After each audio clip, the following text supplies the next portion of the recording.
everybody. So here's something that's been overshadowed by the Michael Cohen testimony, but we all remember that there was a state of emergency that was filed by, Donald Trump is doing a state of emergency to build his wall.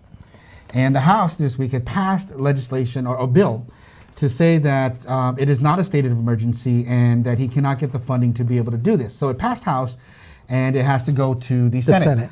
And Mitch McConnell says he's going to wait to the very last minute. Of course. And so it's going to take 18 days and then he'll get it there.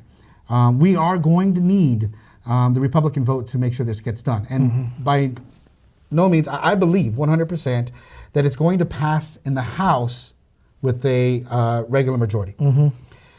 Problem with that is that the president then at that point, I think it's a conflict of interest, but then at that point, the president can actually veto that.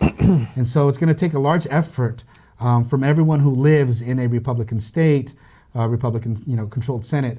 The senator is Republican. Please call them, leave a voicemail, and tell them to state that this is not a state of emergency and this is a huge abuse of power. And they have 8 senators right now, I think, that are Republican senators in the Senate that are willing. They don't like this national emergency.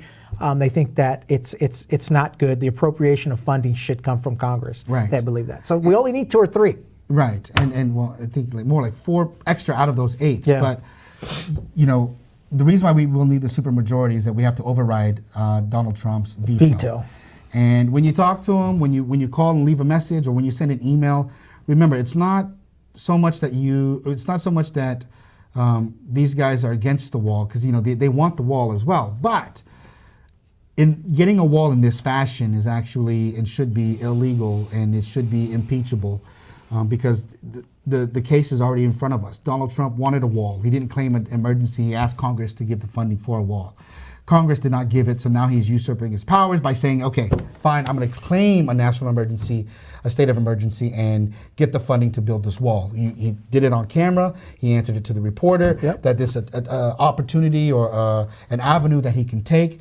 He's running through a loophole, going outside something that was the intent of creating a crisis. And all you constitutionalists that are out there that are adamant of the fact of following the Constitution and what the Constitution says, it is specific that appropriation funding, all funding, comes directly from Congress.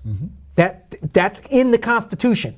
So he's trying to go around that because he can't get the approval through Congress. Okay, so he's doing something that's technically unconstitutional. And I believe that even if he were to do a state of emergency, because I think the state of California was the first state that filed a lawsuit. One of them. There's plenty of states. There's 18 or 19 states, but we're one of the states. So you need to understand that what he's doing is unconstitutional, in my opinion. It's not right. Funding comes and it's appropriated through Congress, period. It says that, it's in black and white, and by him going around Congress is not right. It just isn't. So it's going to take everybody that's out there.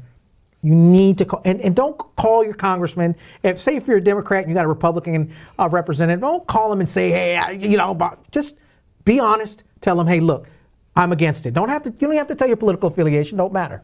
Just tell them how you feel and you think that this is wrong. That him taking the money this way is wrong and it's against the Constitution. Stick to that fact. Remember, guys, there's a bigger fight down the road, but this is something that we can't let them set a precedent for these things.